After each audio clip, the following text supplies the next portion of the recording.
du réseau Dialogue Global dont je fais partie. Donc, un mot de présentation de ce réseau. Le réseau s'est constitué au début de la pandémie du Covid-19 à partir d'un constat partagé par de nombreux militants, activistes dans le monde entier que la crise sanitaire qui affecte notre monde est inhérente à une crise globale, systémique, qui impacte tous les aspects de la vie sur la planète.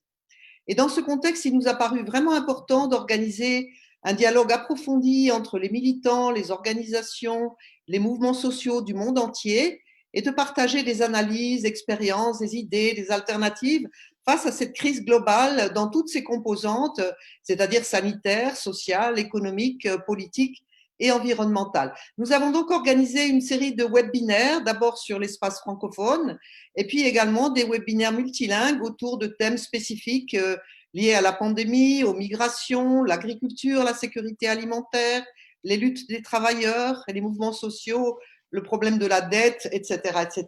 Bref, tous les sujets qui se posent aujourd'hui au plan international. Ensuite, nous avons lancé une campagne sur l'Amazonie, sous la forme d'une assemblée mondiale virtuelle, et puis des débats sur la situation au Cachemire, initiés par des émigrés cachemiris aux États-Unis, puis une assemblée des mouvements sociaux en Italie, etc., etc. Voilà, toutes nos actions sont organisées en partenariat avec d'autres réseaux internationaux comme Alternative au Québec, la Fondation Solone en Bolivie et bien d'autres. Je vais maintenant revenir rapidement sur cette rencontre d'aujourd'hui.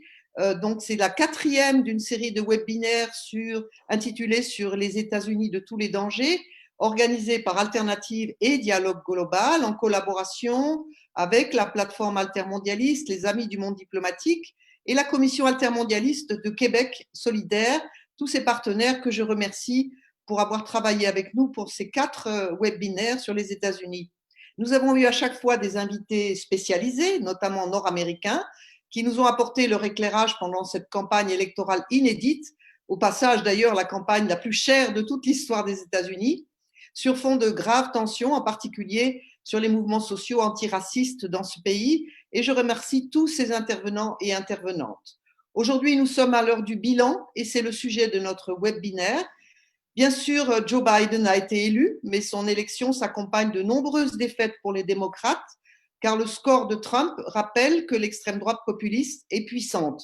Non seulement la vague bleue annoncée par les sondages n'a pas eu lieu, mais Trump gagne 7 millions de voix de plus qu'en 2016. On constate que la crise sociale et économique que vivent les États-Unis a largement profité à Trump, alors que le pays est déchiré par les inégalités et que la politique de Trump a consisté essentiellement en des baisses d'impôts massives pour les entreprises et les plus riches. De fait, tout se passe comme si les démocrates avaient abandonné ce terrain à Trump. En revanche, c'est ce qu'on appelle la nouvelle gauche américaine, avec une nouvelle génération de militants et d'activistes qui, dans la foulée des campagnes de Bernie Sanders, est sur le terrain du logement, de la pauvreté, who are actively working on housing, racial discrimination, health, environment, and so on.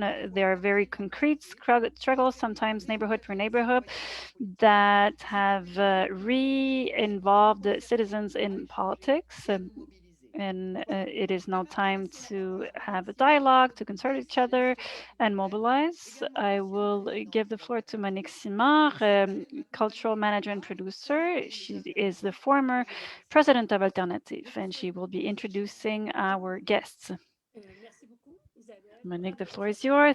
Thank you, Isabelle, and congratulations, Global Dialogue, for this initiative. Thank you to Alternative, who has asked me to facilitate this webinar. I'm very pleased to be here to find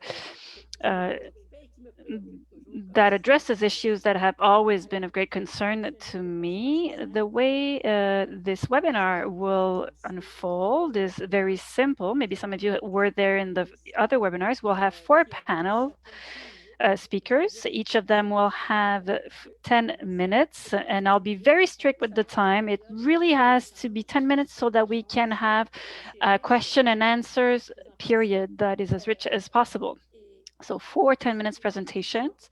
You have access to interpretation, translation. If you have any technical problems, please let us know. I think that everything is working well since nothing seems to have been mentioned. I'll introduce our 4 panel speakers, our guest, Branko Marcetic, who is from the Jacobin magazine. He is our first speaker today. We will then hear from Kitsia Esteva-Martinez. I hope I am pronouncing their name correctly. They work in Grassroots, Feminism, national organizers. They are with the Grassroots Global Justice Alliance. Kitzia, I hope I mentioned the organization that you work with properly. We'll then hear from Jenni Monet, who is a journalist and a tribal citizen of the Pueblo of Laguna. Once again, I hope I pronounced the organizations correctly. And we'll finally hear from Biju Mathew, who is from the New York Taxi Workers Alliance.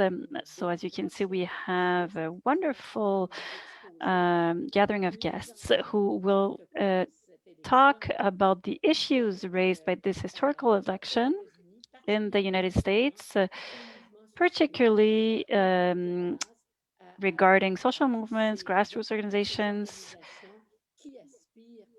that aspire to a socially just society, to more equality. So I thank Isabelle for her presentation, which highlights the great issues that we are faced with right now. We'll start with Branko. Branko, as I mentioned before, I don't want to be confused in my presentation. Branko is part of the editing team of Jacobin magazine, which a lot of you know, but he is also the winner of the grant offered by the Leonard C. Goodman Institute. He is the author of Yesterday's Man, the case against Joe Biden. So he's obviously a very relevant topic to today's conversation. This book was published by Verso in 2020, this year.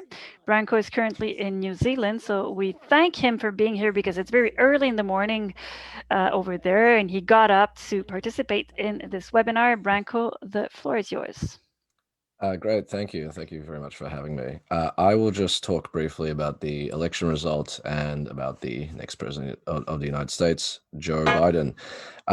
So the 2020 election was very much from the primary contest to the general, framed around getting rid of Trump. It wasn't the case for every single voter, but for a lot of voters, that was the chief concern. And no one benefited more from this pervasive anti-Trump sentiment than Joe Biden. He staked his case during the primary not on an agenda, but more on that he would be the best person to go up against Trump and to unseat him. And that's very much what his case was during the general election. I am doubtful that Biden would have performed particularly well in the general election had it not been for the coronavirus pandemic having hit, not just creating a once in 100-year health crisis, but also an economic crisis that very much drove turnout to get rid of Trump beyond just the sort of feeling against Trump. To talk a little bit about Biden's career, Biden has in various papers, news outlets been described as someone who was always in the middle of the party and who has shifted over time, depending on where the wind blows. But I do not really agree with that. I actually find that he's really been on the conservative end of the party, really, from, I would say, about the second year that he was in the Senate. He's consistently been on the right of the party on a host of issues, including economics. He was very much celebrated Reagan's victory in many ways because he said that Reagan's economic or budgetary vision was consistent with his. He was very bullish on things like terrorism and against civil liberties. He pushed for a variety of wars, including the Iraq War, most infamously. He was one of the leading figures in setting up the U.S. system of mass incarceration, and that's really no exaggeration. Biden's bills were some of the ones that set up the infamous crack to powder cocaine sentencing disparity, as well as creating mandatory minimum sentences, harsh ones that basically kept people in prison for longer. And, one could go on and on. His role in pushing NAFTA, his role in pushing welfare reform, I should say welfare reform in the mid-90s. So he's someone who has always been in the right of the party. And the question now is he going to move and sort of meet the moment and maybe renounce some of those old beliefs? I think, again, I'm doubtful, but we will have to see, I guess. Biden during the 80s was very much one of the leading figures, again, pushing for the neoliberal direction of the Democratic Party. He basically looked at Reagan's victories in 1980 and 1984, but also things like the taxpayers' revolt in 1978. He sort of saw that the country was shifting in a more conservative direction, its politics were. And his solution was that the Democrats needed to move closer to where the Republicans were, needed to move closer to where Reagan was. So he spent much of that decade in the 80s traveling around with the DLC, the Democratic Leadership Conference, which is a conservative, corporate-funded group of Democrats, many of them, or most of them from the South, who were pushing for a more conservative vision in the party, and basically lecturing Democratic audiences that they had to give up on looking after what he called special interests. And what he meant by special interests, that was code at that time for African Americans, Latinos, the poor, LGBTQ, union voters as well in some cases. They had to stop looking after those special interests and instead cater to what he called the middle class. And of course, middle class also is a code by which he meant, white and conservative suburbanites. And in many ways, this election that we saw now is kind of the apotheosis, apotheosis is the wrong word, but it is the pinnacle of that strategy. In many ways, the Democratic Party has shifted to doing that exact thing. They've catered their message towards more affluent suburban voters and less to the base of the party, which they always assume, and particularly assumed in this election with Trump in the White House, that the base is always going to go with them. And of course, that's not quite how it went this election. Perhaps we can talk about that a little bit later. In terms of whether Biden was the best person to actually go up against Trump, this would take a long time to go into, but I think the evidence is there that Biden really underperformed, and he underperformed for some specific reasons, namely what I mentioned, losing some of these core constituencies that had voted Democratic for a very long time to Trump, which is quite stunning when you think about the scale of the crisis that Trump has presided over. In terms of what kind of government that we're going to get with Biden, he has given conflicting signals about what exactly he would do. Sometimes him and his advisors seem to signal that they understand that they have to spend big, that they have to do a much bigger government response than has been seen in generations to this crisis. At other times, he's suggested that the government will be constrained by the amount of money that has already been spent. And there's certainly indication, at least from his transition team, that this is going to be kind of a replay of the Obama administration. We're going to have to see, but there have been a lot of concerning signs already.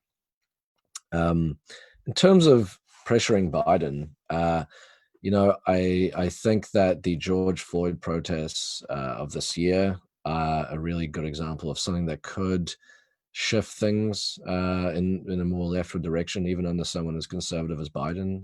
The fact is that the conditions in general are so historically bad that they may push him to do things that he may not otherwise have done. But even beyond that, we saw how the eruption of the George Floyd protests had really turned everything on its head. And these were the biggest protests in the history of the United States, spread throughout the country. And Biden has very much staked his campaign and his victory on being at the behest of black young black people in general, and so to some extent he's going to have to figure out how to navigate these protests if and when they break out again, which they will, because nothing has been done since George Floyd was killed. And it will put into peril his promise of returning things to normal. So I think a movement of that size, a movement that disrupts this idea that everything has gone back to normal now that Trump is gone, is one way to push Biden. In terms of the United States in general and its polarization, I mean, we did see its polarization in this election. In terms of more Republicans went to Trump this time, more Democrats went to Biden. So the country is polarized on party lines, certainly. But there's a broad swath of independents in the middle, or not so much in the middle, but who are sort of between those two parties, who have a variety of different economic beliefs, and actually beliefs that are more friendly to leftward ideas. And actually, if you look at reams of survey data, including exit polling of this election, a lot of ideas that have come out of the left in the last few years are very popular, including Medicare for all, a wealth tax, and so on and so forth. The problem is that the polarization that exists really exists between the political elite in the United States and the ordinary sort of working people.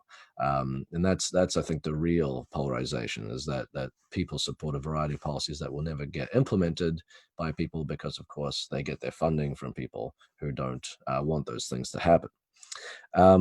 In terms of this final period that we're looking at, with Trump refusing to concede and staying in the White House, shuffling people out of the Pentagon and stalling his own loyalists, a lot of alarm has been had about that, and completely understandably. I think it is all alarming. At the same time, I think, reading between the lines, I don't believe that Trump is sort of planning a coup, and if he is, it's a very, very poorly done coup. He has lost a bunch of his lawsuits already. The Supreme Court doesn't seem to want to take a bunch of his suits. They're sort of just hoping that he leaves. And his behavior from behind the scenes kind of indicates that he knows his time is up. I was initially alarmed by those reports of the reshuffling at the Pentagon, until I found out that what was really behind it was that Trump is desperate to withdraw from Afghanistan and maybe even Syria at the last minute in his last few months, and basically set up a sort of a win for himself to run again in 2024, possibly. So I think that's one thing to think about. Will Biden undo what Trump has done in 4 years? I think he will in many ways, but he's also said he will leave things in place. The border wall, he's not going to dismantle. He's going to leave the U.S. Embassy in Jerusalem, for instance. He wants to undo Trump's tax cut for corporations, but they will still be, under Biden's plan, lower than they were under Obama. So we will, unfortunately, I think, see an incremental movement to the right under Biden, as we saw under Obama. And it may be that we have to wait until 2024 or even later to really shift things in a more fully leftward direction.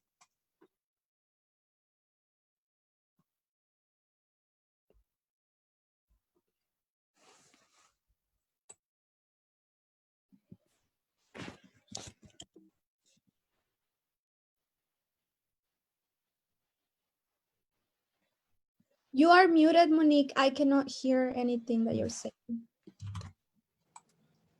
OK. OK, voilà. Vous m'entendez?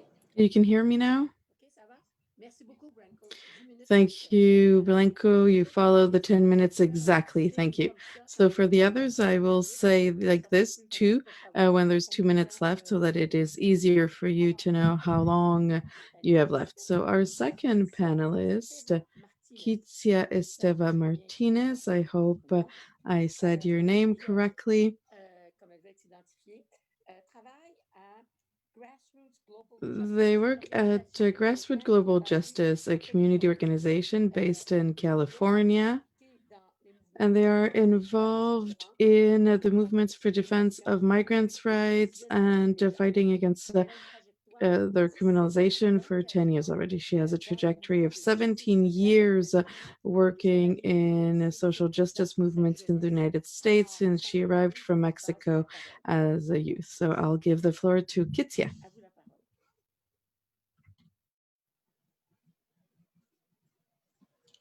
Hello, everyone. I'm Kitsia Esteba, and I'm here today representing the Grassroots Global Justice Action Fund.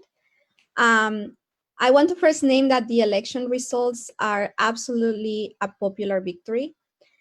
It is a victory of our movements. These elections were an indictment against the Trump administration. Movements have been organizing to defeat pro-fascist and Trumpism for the last 4 years. And the violence that the neoliberal elite in the US, which we know has ramifications for the rest of the world, has been doing for decades. Some demographic trend reports are bringing mixed messages about how votes were casted by marginalized communities. And I want to highlight some important points that show the effectiveness of grassroots efforts that were deeply rooted in community organizations in Native, Black, Latinx, Asian and Pacific Islander and Middle Eastern communities. These were efforts to defend democracy and fight the bad that mobilize and re-enfranchise marginalized voters in these elections. Latino voters voted by 2/3 of the eligible voting population and 70% in favor of the Democratic Party. That's an incredible show of civic participation and power. Black voters sustained their high turnout of 2016 and their historic support for the Democratic Party. Black community organizing flipped Georgia, where the Black population makes up 32% of the electorate after an intensive campaign for voter re-registration and issue-based education to energize infrequent voters.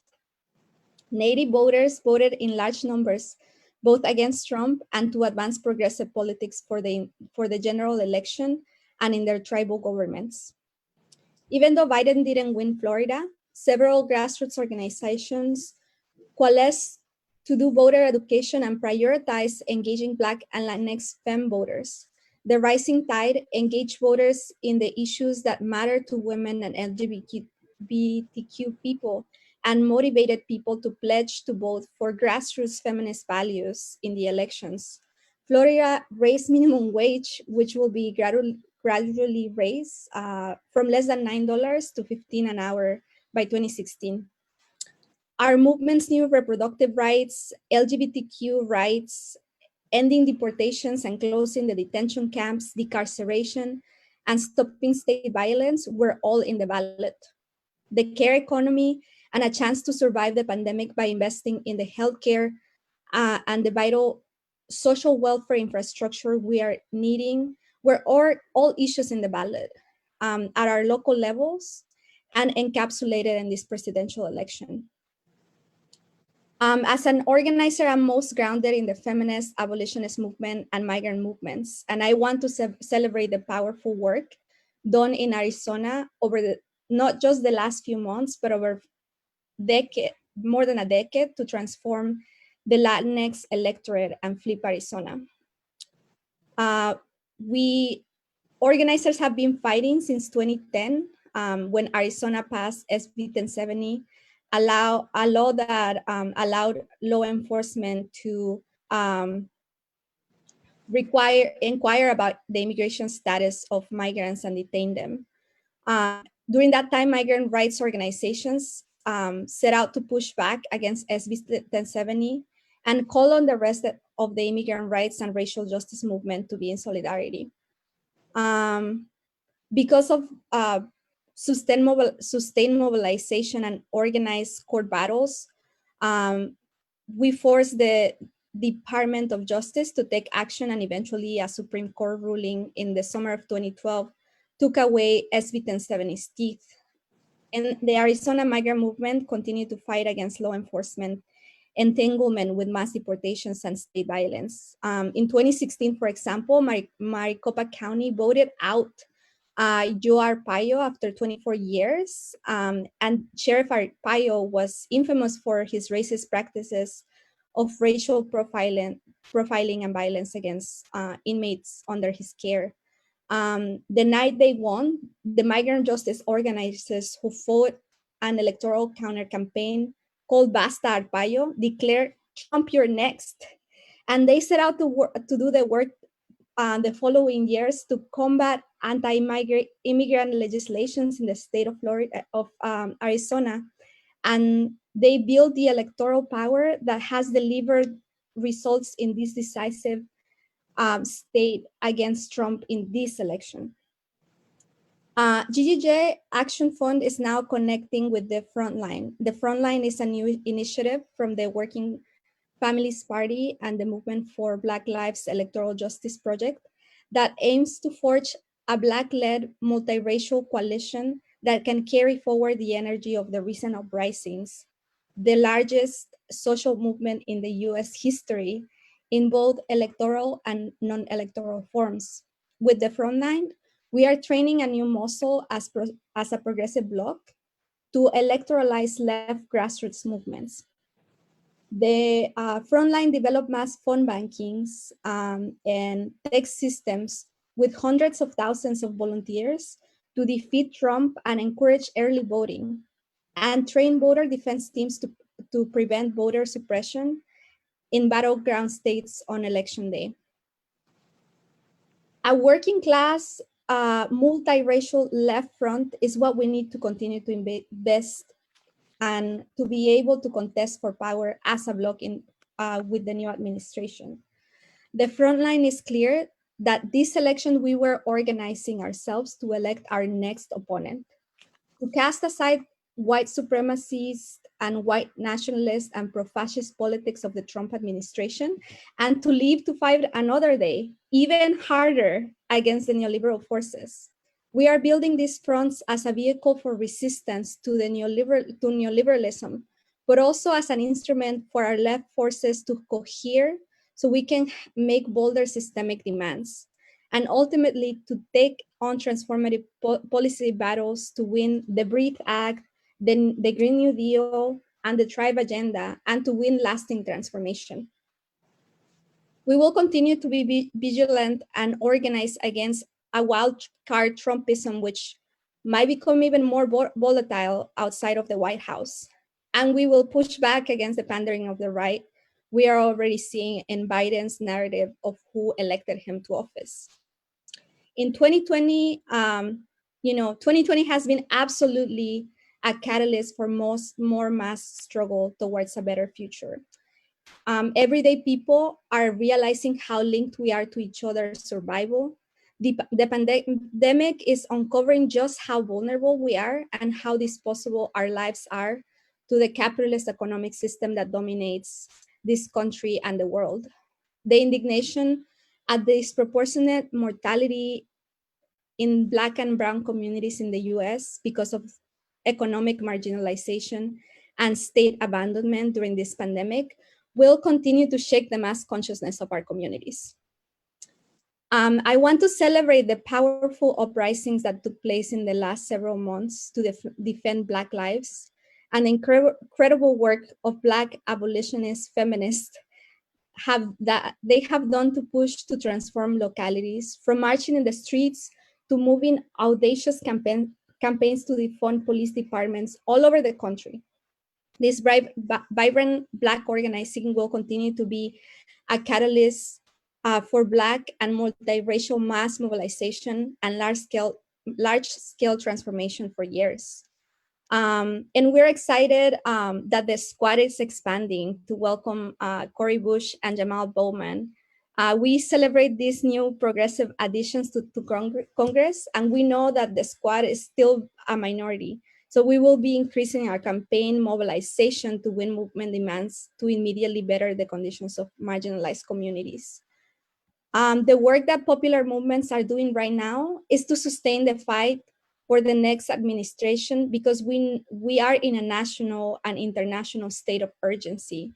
regarding climate change, and inside that, the survival and self-determination of working class and historically oppressed communities. We also know the urgency for fighting the austerity politics we're seeing already and will probably be employed full force by the neoliberal Democrats because the capitalist economic downturn that is coming with the pandemic crisis.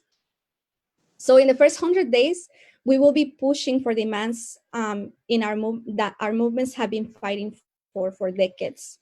We have the opportunity to make the Breathe Act real.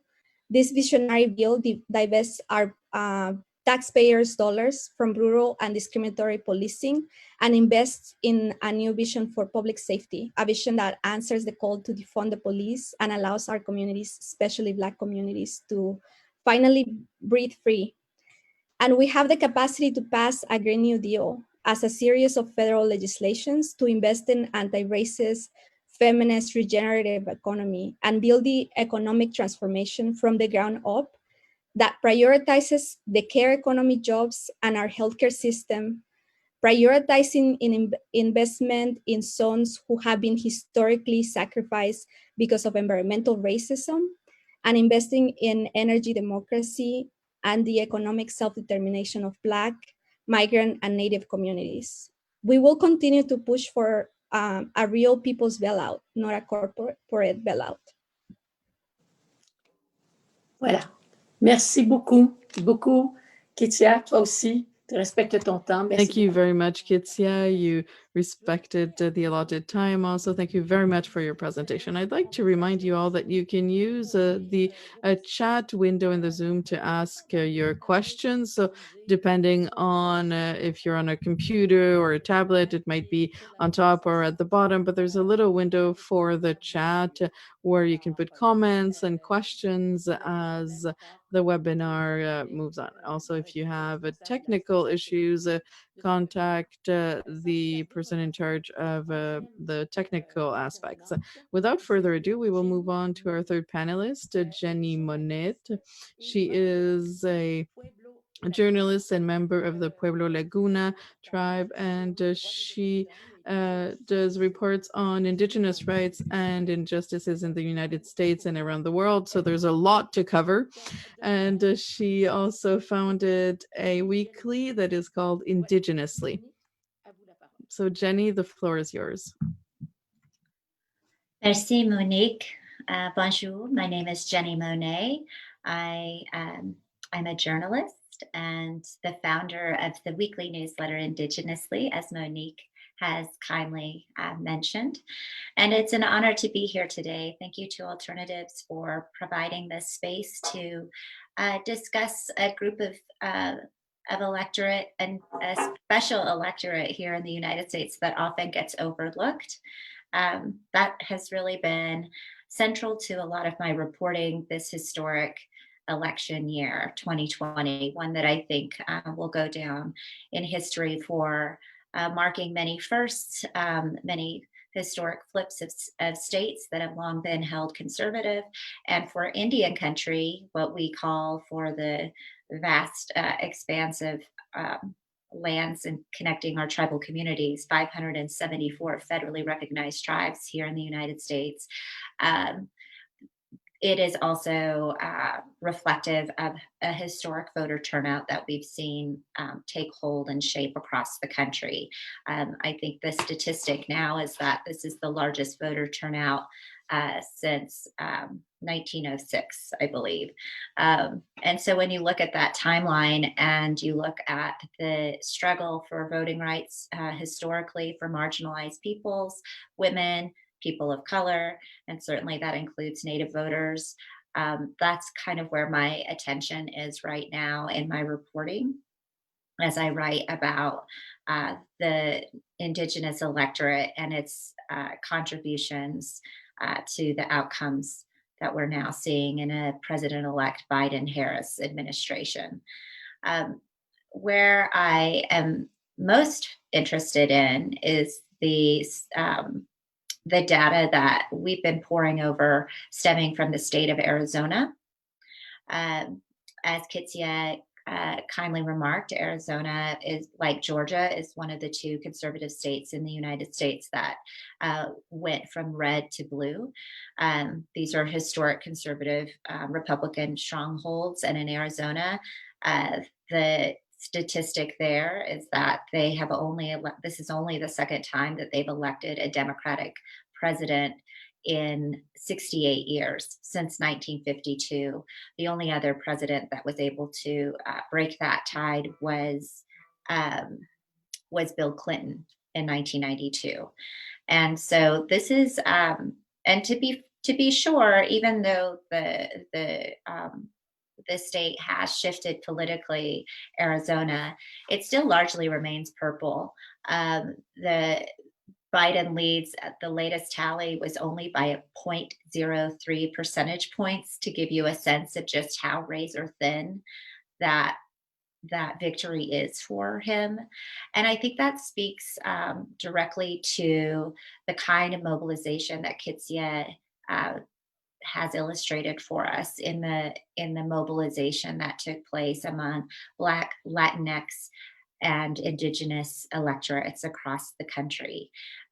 In Arizona, where there was mostly a majority movement among Latinx voters, motivated to carry on the Joe Arpaio initiative to also unseat Trump and, to denounce the SB 1070 law.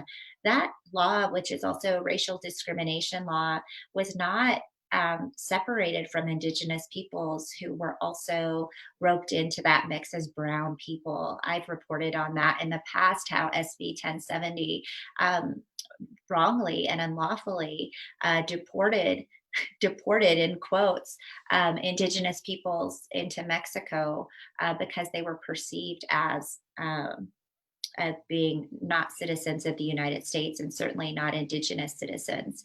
And so there was a lot of that shared unity, I think, for a lot of people of color voters to go to the polls, register in historic numbers.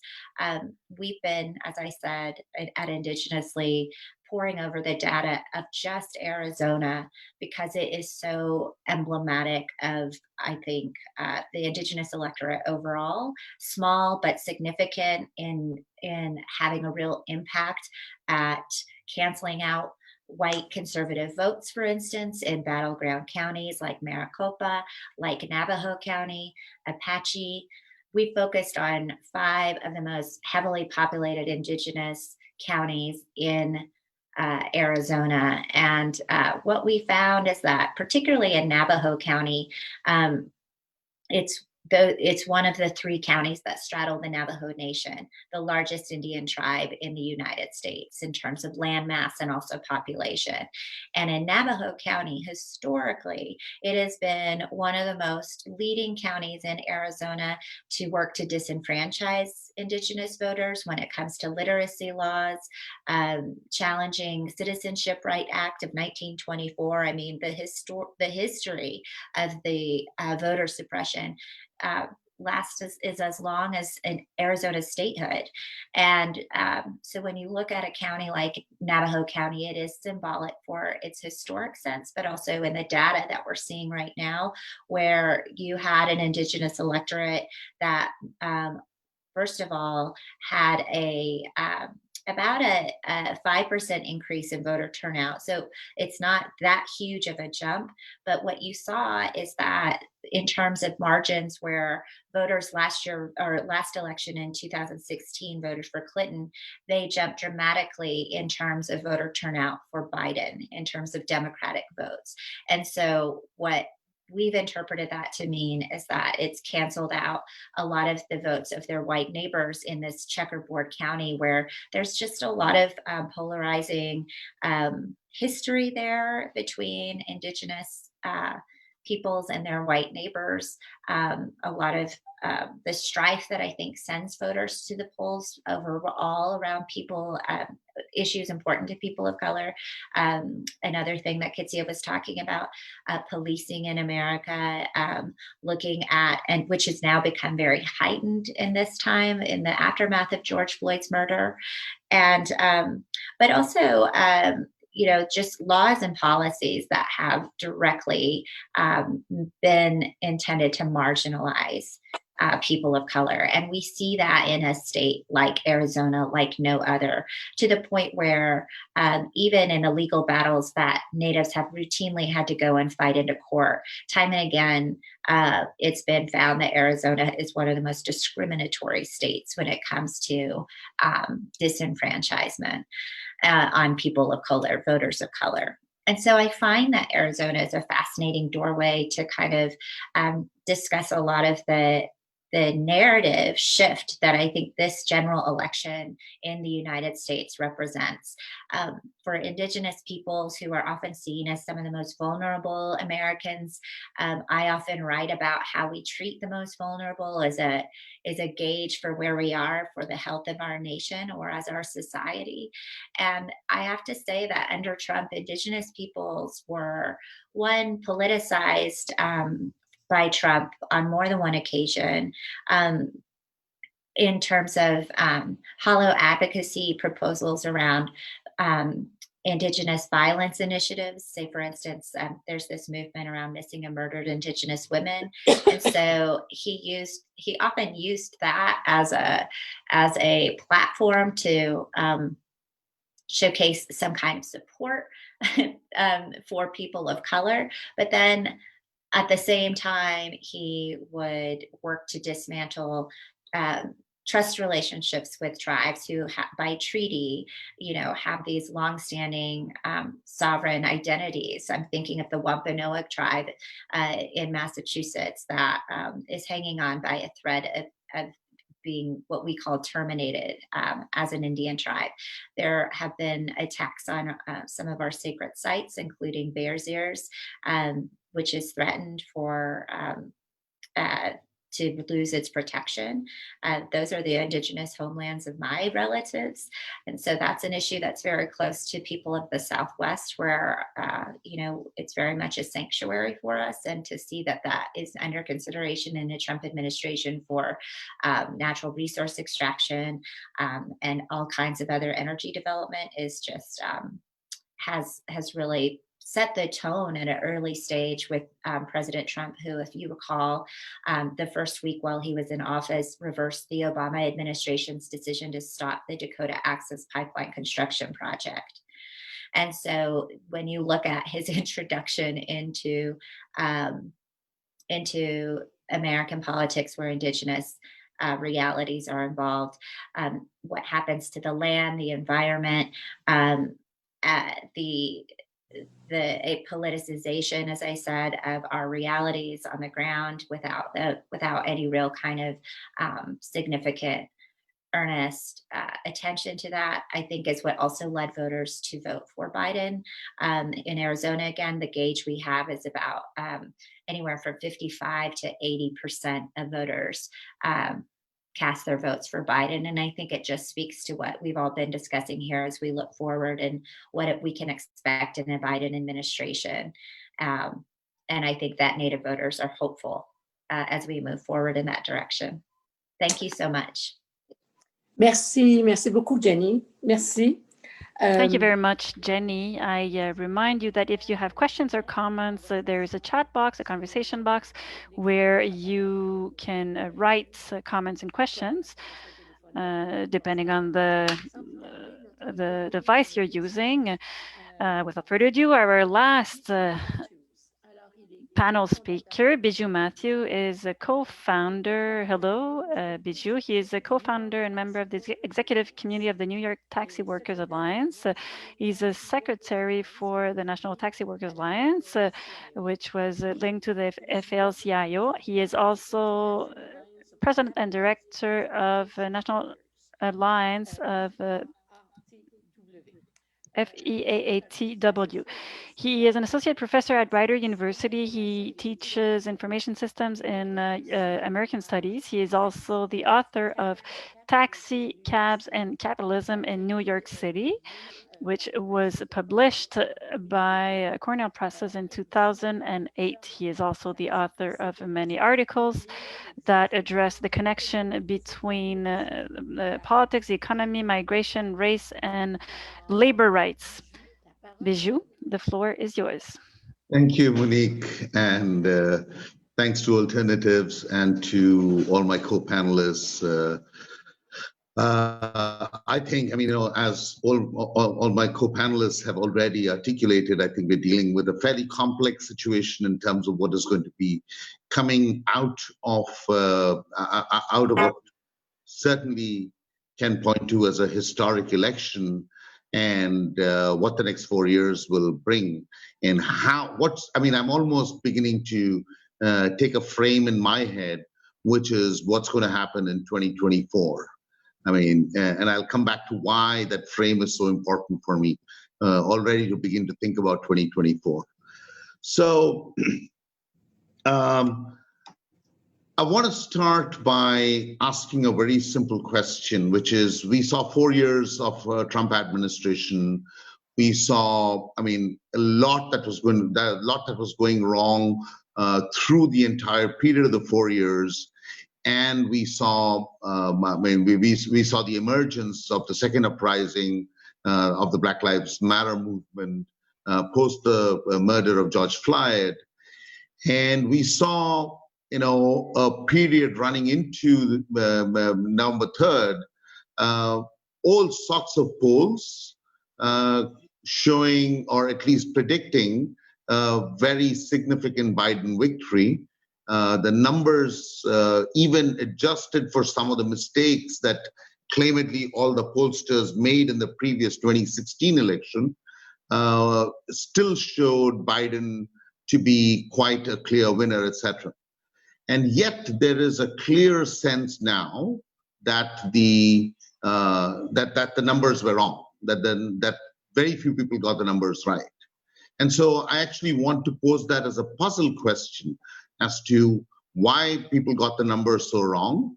And in spite of getting the numbers wrong, why is it that that those who were battling Trumpism really hard, those who were really pushing for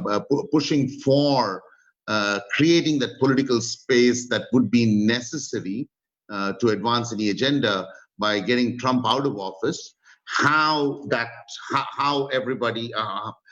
we still managed to hold. I think that's really the crucial part of the question that we need to ask as we move forward in this. So, and I think both Esteva and Branko pointed to this, which is questions about how the left mobilized. I think I want to start by putting a frame. I think we need to look at the Democratic Party as a kind of a three different factions within a party that are being held together by simply because there are no other possible ways of operating. Which is, there's a neoliberal wing which has hegemony, which has control over the Democratic Party. Then there is what used to be the old guard of the Democratic Party, which is the Keynesian kind of compact, the wing within the Democratic Party. And then a kind of a new left, which has emerged within the Democratic Party. And I'll just, for instance, the Clintons, the Obamas, and Biden to that extent are clearly part of the neoliberal wing.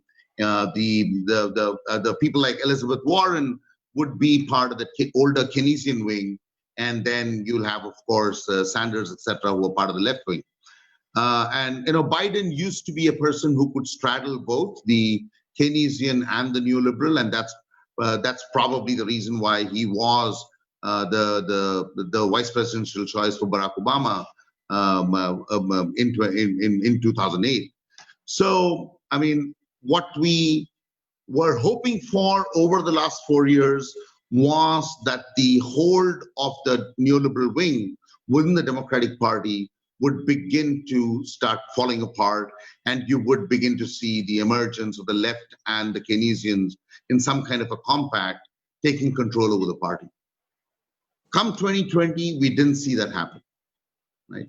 I mean, in the sense that the Sanders campaign had a lot of momentum, but in the end, the neoliberal wing, with some support from, I would say, the Keynesian wing, kind of held control and kept the hegemony over the party formation. So in many ways, the question is, could Biden have won with that formation in place? And I think the first thing that needs to be pointed out is within the Democratic Party itself, that the left within the Democratic Party, and it's a matter of great discipline. Somebody like Sanders, I mean, people like Sanders and the entire Sanders campaign and movement really, after the primaries, after COVID, made a clear decision in a very disciplined way to go with Biden and just come fully out for Biden. I think that's a matter of great discipline within a party, and I think we just need to look at somebody like Sanders as having managed to do that, to hold his camp together and bring the camp in place for pushing for a real Biden victory. I think that's the first thing to take note. That is, in all of our, I mean, as we all who are grassroots mobilizers, people who work at the grassroots, we have to look at what's happening inside the Democratic Party in terms of the left wing within the Democratic Party. And I'll come towards the end of my presentation as to why that's important. The second factor, which I think really did impact, is what I think both my co-panelists, Jenni and Esteva, have already spoken to in some, to quite extensively, which is the work that the independent left social movement base did across the United States over the last 6 months prior to the election, including the emergence in the middle of that 6-month period of the second uprising of the Black Lives Matter movement and the movement for Black Lives. Really, I mean, if you look at the role that they've played in bringing Black voters out, etc., I think it's really important. But on that count, I really do want to point to certain efforts. I mean, you can't turn everything around in 6 months. I think anybody who has any experience in the electoral world will tell you that electoral battles in terms of changing structures in elections are something that happens over several years. 6 months of mobilization might get you a little distance, but not very far. So, I mean, I think what Jenni just pointed to in terms of how turning Arizona around, or only the second time, I mean, for the first time after Clinton, really was a result of very concerted grassroots efforts for the last several years. It's not something that happened just in the last 6 months. It's over the last several years. And so, for instance, I think I would, for instance, if you are interested in really understanding the nature of that politics that produces these kinds of victories, I think, for instance, I would really look at a state like Virginia, right? Virginia used to be a swing state just 2 elections ago, right? And you have seen Virginia both in 2016 and in 2020 hold and, vote blue. Now, how does something like that happen? And for that, for instance, I'd just like to highlight the work of a grassroots organization. You take an organization like New Virginia Majority, formed in 2007, and from their very name, you can see what they are after. Back in 2007, when that organization was created, it was created on the premise that in about 8 years from then, by 2014, 2015, Virginia was going to be a people of color majority state. And so back in 2007, a group of people started working towards that moment. They knew that for the first 10 years of their work, they were not going to be able to turn Virginia. But by 2016, they managed to turn Virginia. I think it's a success of long-term work like that that really speaks. I mean, if you look at what New Virginia Majority managed to do is, let's say, even from the point of view of post 2015, They managed to register hundreds of thousands of new voters. They managed to bring in a better legislature and expand Medicare coverage, right? So it's things like that. I think it's that kind of number game is really important. For us, I'll say in my last 1 minute, I'll say that two things, which is, if we are going to be able to sustain this, I mean, if the Biden administration shifts dramatically back to its neoliberal position, then we are going to lose even worse to the Trumpist movement in 2024. I think that's really important to remember. So how do we do this? How do we keep the pressure going? I think that's really going to be the crucial question. And for that, I think we have to turn back to the labor movement also, to see how the labor movement can realign itself with grassroots organizations and social movements to come up with new ways of structuring this world. And in the end, even though we all know that the battles around racial justice, the battles around LGBTQ struggles, etc., are going to be what gives momentum to us, we still have to ask the question, what are we going to do with just a thin base of, I would say, 10% of the white working class, those who are the worst off, those who really, I'm an organizer. If I wear my organizer hat, if I walk up to a really down and out white working class person, and if I cannot start my conversation with him or her with the lines, "You have privilege," right? How do I reach that person? How do we break that person away from the Trumpist movement? Really becomes a strategic question. It's not a moral question. It's not an ethical question. This is politics. And so it becomes a strategic question. And I think unless we pay attention to that question in significant ways, unless we look at the work of organizations like Virginia New Majority or Florida New Majority and all of these groups that really began to work 5 years, 10 years ago, and begin to produce those kinds of formations in other states, I think we are not going to be able to hold the place unless we are able to force the Democratic Party through maybe even a potential split, right? If we're not able to move the Democratic Party to the left, we will be facing disaster in terms of the 2020 election. And for me, I've seen it happen in India. Between 2000 and 2004, yeah, we saw a right-wing, ultra-right-wing government come into place. 2004, we managed to defeat them, but in the next 8 years, what we saw was more neoliberalism, and then the fascists came back with even greater power. We've seen that pattern develop in Latin America to a degree.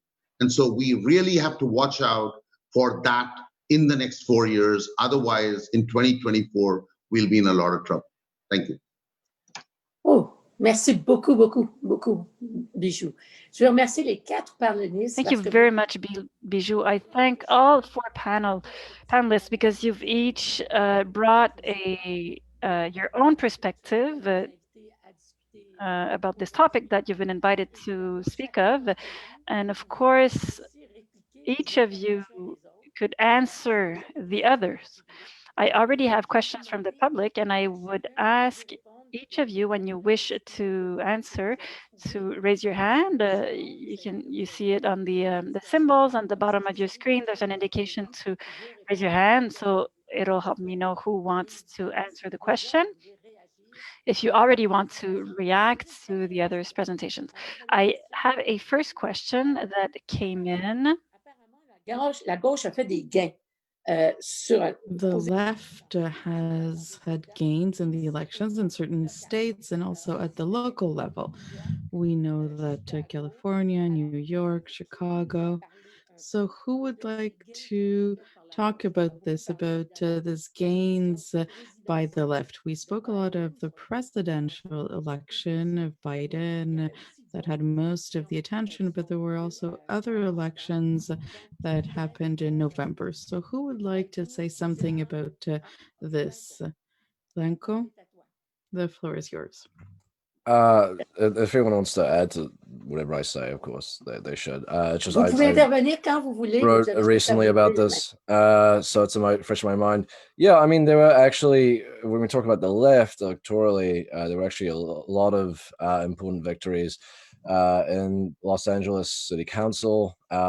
Someone, a movie studio backed and Hillary Clinton endorsed councillor became the first LA City Councillor, I think, in 17 years to be unseated by a left-wing candidate who was endorsed by Sanders. There were victories in Portland. There were some DSA candidates who won there, as well as a host of ballot measures. There was a municipal Green New Deal that was passed there. There was a $15 minimum wage that was passed in Portland.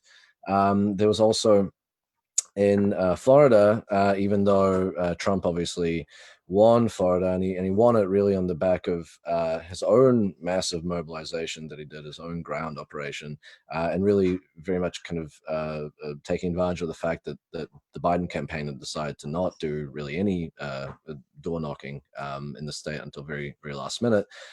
Despite this massive upsurge in Trump voters in Florida, the $15 minimum wage ballot measure passed. I believe it got 6 million votes. So it got more votes than either of the two candidates. And I think that's a really important thing to look at. The idea that, even conservative voters, that they're necessarily going to be hostile to economic policies that are more on the left side of things. I think that is disproved by that result. Trump won that state. Nonetheless, it passed the $15 minimum wage. And over the past few years, we've seen DSA victories in Chicago in the city council. There's a kind of a DSA block in the Chicago City Council now. It's still very small and is being pushed around by the mayor, but nonetheless, that's significant.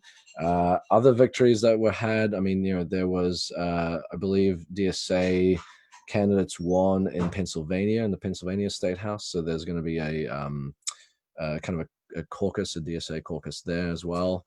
And there are others that I cannot remember off the top of my head right now, but I believe ultimately 20 of 29 DSA candidates won in this past election. So that's not a bad track record. It's obviously, still on the smaller scale, but you have to remember this is an organization that as late as 2016 was, 20,000 or so people. And so it's grown precipitously since then. So that's sort of what I'd say on that. I'll just come in quickly to say one thing. Yes. Yeah, so I'll just quickly come in to say one thing, which is that, everything that Branko said is absolutely true, that I think in both city councils, state legislatures, and even at the federal level, we've certainly seen the left grow, and especially at the city council and state legislature levels in New York, we've done very well. The city council election is going to come up next year, but at the state legislature level, we've sent a few new people there, etc. But Branko did this beautiful thing of looking at economic issues and, the Trump victory in Florida, but the minimum wage passing there. I want to do a similar thing with California, where we saw a Biden victory, but we saw Prop 22 win. Prop 22 was the costliest ballot initiative ever in the history of California and probably the country. Where Uber, Lyft, DoorDash, the whole range of companies got together and spent $205 million to make sure that their drivers are not going to be employees, right? So, in a state, and Biden came out against Prop 22, Kamala Harris came out against Prop 22, but still Prop 22 went through, and I think it went through purely because the amount of dollars that was sunk in to make that happen. So I want to pull that up just to say that while the left has grown stronger, I think it is the question of where the left runs into the corporate world, into sheer capitalist interests.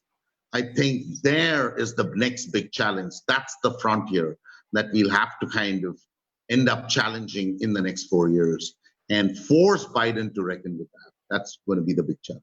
OK.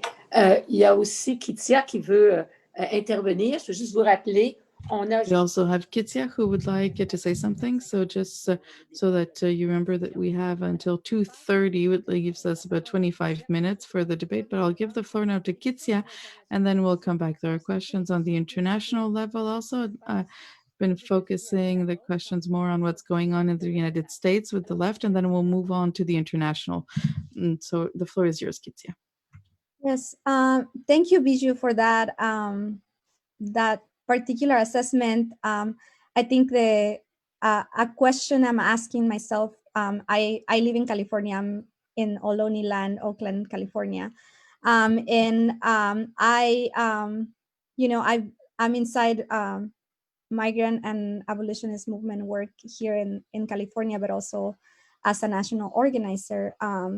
And one thing that I'm realizing we have to reckon with as a movement is our class analysis, and our capacity for class consciousness for our communities, to really be able to make the link between corporate power, the neoliberal party, and the neoliberal camp inside of the Democratic Party, and racial justice. At the same time that Prop 22 did pass in California, we had a huge victory on Prop 17 to restore voter rights for former felons in California, and that was a landslide victory, 58.6%.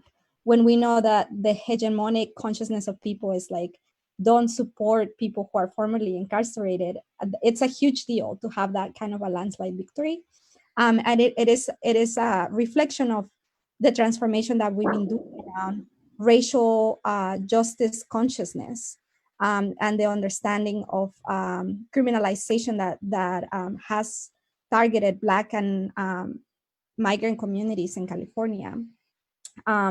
And at the same time, we're still, yet to lock how that connects to class consciousness. And so I think in this period, it's going to be super, super pivotal to be able to bring those things together, to empower our communities to see their lived experiences inside of the demands that we're going to continue to raise, and to like bring questions of economic justice, bringing the solutions from the ground up, that really bring the capacities for working class communities to thrive, not just by receiving the crumbs of the government, right, and trickle down economics, but actually developing and raising our own solutions, because communities are raising solutions around economic justice and climate change. So thank you for that. Bon, je vais essayer de combiner I'm going to try to combine a few questions in one, because we have limited time. Many questions are following your presentations, of course. Presentations are maybe optimistic, or you described well how there was a good grassroots organization and how these organizations were able, often through a very long time, and we know as activists that this is what happens. It requires time. It's not instantaneous results. You have to work on the long term. But this progressive impulse or trend that you've described and seen, will it survive? What do we need to do to make sure that it does survive? And especially, how does the left, Biju described well the trends within the Democratic Party and how it's more progressive wing, let's say, or the left wing of the party that is represented around Sanders, AOC. How can this branch or part of the Democratic Party really be able to organize itself and avoid being instrumentalized by the conservative leadership. I don't know if you understand it. Right now, Biden was elected. It's the more conservative wing of the party that is in power. So how can the more progressive part of the party avoid being instrumentalized, and how can we actually reach real progress in the next 4 years within the Democratic Party? So these are questions that come through different questions that came in the chat. So how can we move the Democratic Party more towards the left in the next 4 years? So if you'd like to answer, just raise your hand. So we'll start with Jenni. Jenni, the floor is yours. Merci. I really like this question because it involves all of us, but more directly, it's a very Indigenous way of looking at steps moving forward in the realm of climate change. I think our biggest emergency. For the first time in a presidential election year, we actually started talking about climate change in a very serious way. It was a debate issue for the first time. And I think that when we look forward at 2024 and what those issues might be that we're all debating at that time as well, I think climate change has really entered the fold in a very serious way. Indigenously, there is conversation in a Biden administration that for the first time he would appoint a Native American to a cabinet position, and the cabinet position being the Department of the Interior, the lead agency that directs guidance for what happens to our lands.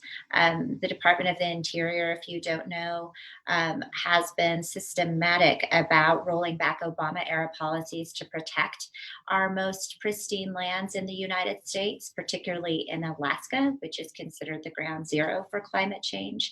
In Alaska, there are roughly 24 Alaska Native villages that are considered on the brink of being, who are on the front lines and who are slated to be America's first climate change refugees due to a rapid change in their landscape and their environments, rising sea levels, melting permafrost, change in migration patterns of the animals.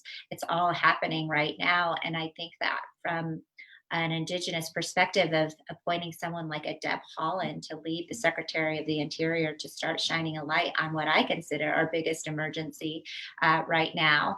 I think that is what combines us all in this very kind of left-leaning space where climate change has been so polarizing under Trump. I mean, the very fact that science has been debated of whether or not, the validity of scientific facts about what's happening to our shared planet. I think that is going to be a very gentle doorway for a Biden administration to walk into, because as we've been discussing, Biden is considered Democrat light in that sense, where his middle conservatism, I think, is really going to come into a space where you have leadership like Bernie Sanders and Alexandria Ocasio-Cortez really bringing in their ideas around the Green New Deal and finding some middle ground in that space. And I think that leadership under somebody like Deb Haaland, for instance, who is being considered for these kind of leadership positions, I think are hopeful and promising as we start to examine the next steps moving forward. Biju, Kitzia? Yeah. Biju or Kitzia? Very, very quickly, just to piggyback on what Jenni just said, I think really the secret to ensuring that the left emerges in a stronger position, because, I mean, as the person who wrote the questions very correctly said, the left will get instrumentalized, right? How do you avoid that instrumentalization? Part of the answer is simply pressure. And so in the next 2 months, it's also a question of how the left raises the temperature within the Democratic Party? What kind of an organized strategy the left uses to raise that temperature within the Democratic Party in the next 2 months during the period of the transition, right? 2 to 3 months. Beyond that, I really do believe it's very strategically, there has to be a coming together of the climate justice, racial justice, and the labor movement. I mean, I know it's easier said than done, but we have to figure out a way to forge that relationship and push things forward, because it's only when those three come together that we can get at the heart of, the crucial heart of this, which is to keep Biden left and thereby empower the left. We would have to take on the corporate sector and take on the neoliberal agenda. That's really the only way forward. And otherwise, as I keep saying, 2024 will be a disaster zone. Donc, conclusion, enfin, ce que vous dites, c'est que so what I'm hearing is that the social movements who played a huge role in the gains that we got in these elections, the social movements must continue. They cannot stop now. They have to continue and put pressure, and in particular in such a crucial time as the transition period that has started 10 days ago. Now, we have questions on international perspectives. So according to you, what will be foreign policy under Biden? Who would like to try and answer? Branko?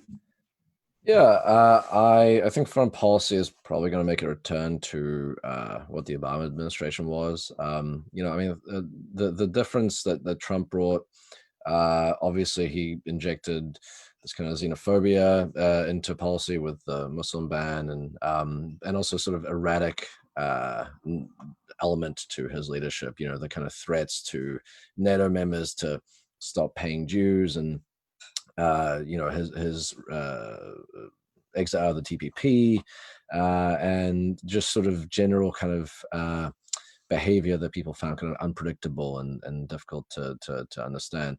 I think that's going to go away. I think you're going to see more of a return back to that institutional focus with Biden and that we saw under Obama and previous Democratic administrations.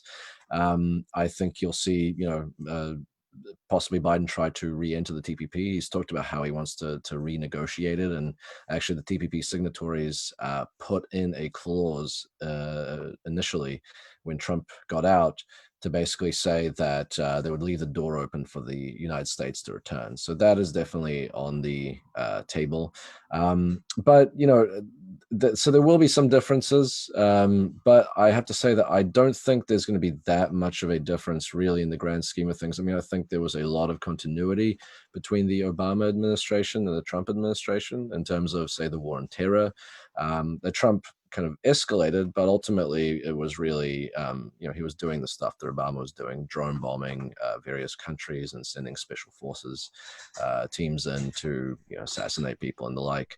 And I think that's going to continue. I think basically the US kind of using its position and power to serve its own interests. That's been a continuous element through United States foreign policy. And I think, unfortunately, it does not seem, based on who Biden is looking to appoint, that we're going to see a just sensible and urgent pivot in foreign policy to something like global cooperation to prevent climate change. It seems like it's going to be more of that kind of militarism and interventionism that we've seen under Obama and Trump.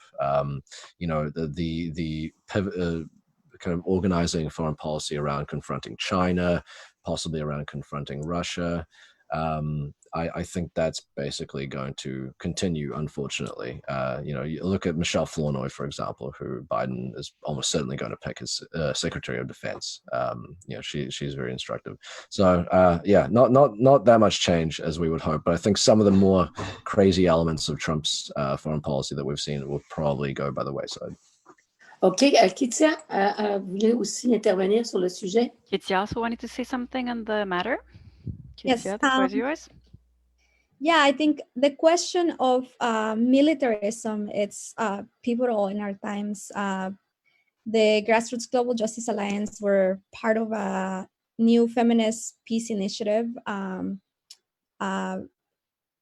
a movement-driven foreign policy framework. And our perspective on this is that we cannot think of foreign policy and militarism outside of the US as like completely separate from what's happening internal to the US. We actually have to think about the state violence and militarism of our communities inside of the US as completely linked. What's happening at the in-border communities, both indigenous and migrant communities at the border, at the Mexican border, it's very it paints a picture of how, you know, we are treating the rest of the world. We continue to be an empire that prioritizes corporate power in neoliberalist politics. And I think that militarism is not just like, you know, the violent force of the state, but actually the arm that is allowing to sustain economic plundering.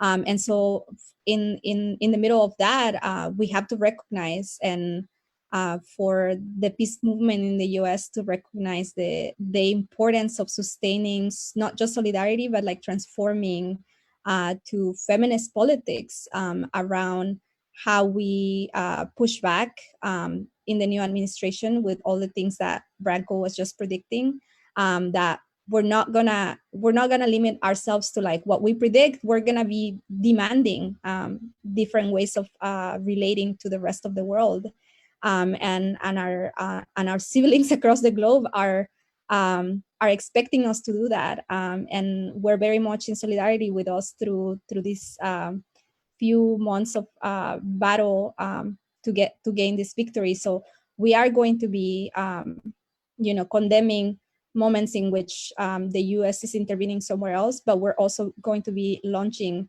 a stronger peace movement inside of the U.S. to fight back. Question du public. Qui pensez-vous? Question from the public. Who do you think Biden could appoint as Secretary of State?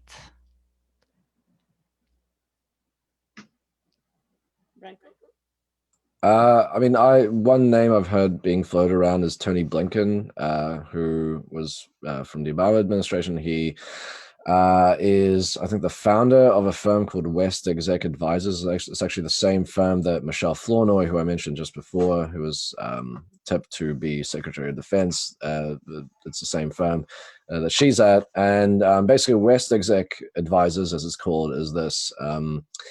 it's a typical kind of DC outlet where they take people who have been in government before, and then they have them leverage their government contacts and experience in government to then work for multinational corporations to secure favorable business conditions. So, you know, West Exec Advisors, we don't know what its clients are because it doesn't make that public, but they, on their website, explain some of what they do. And, you know, among the companies they name are pharmaceutical companies, for example, and others. And they kind of describe how they've been able to kind of secure or defeat even legislation in other countries, kind of launch lobbying campaigns.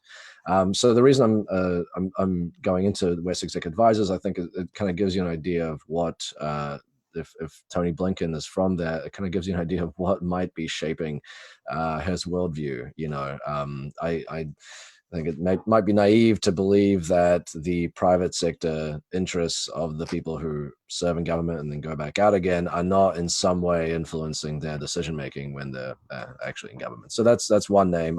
We'll see if that actually ends up being the case, but yeah. I just want to yes, back. Biju? Yeah, I just want to quickly go back. I cannot see you. I cannot see. I can hear you, but not see you. Oh, okay. Let me see. Je lui ai dit que je pouvais l'entendre, mais pas le voir. I just want to go back to the previous question and just highlight one particular aspect. I think both Kitzia and Branko did kind of outline what we are up against in terms of a reality check. One additional aspect that I want to go to is one, to remind everybody that we are in the middle of a global phenomena of right-wing authoritarianism, to the extent that there are people who are asking questions like, is there a right-wing authoritarian international that's come into place, right? Kind of a question, right? That it's that moment. And so we need to ask the question, what does foreign policy mean in that context?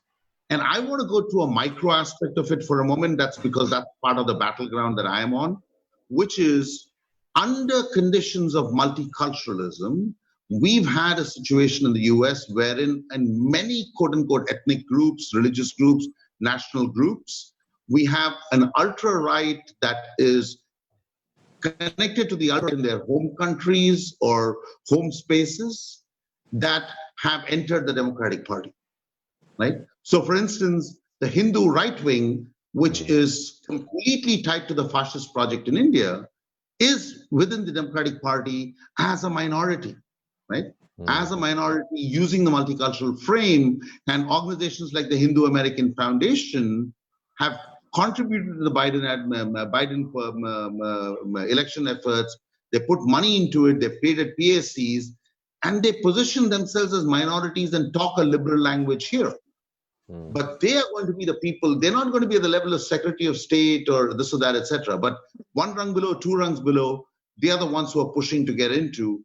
And so, you know, what's going to be really a challenge is how do we take on the authoritarian right as a framework that's emerging across the world?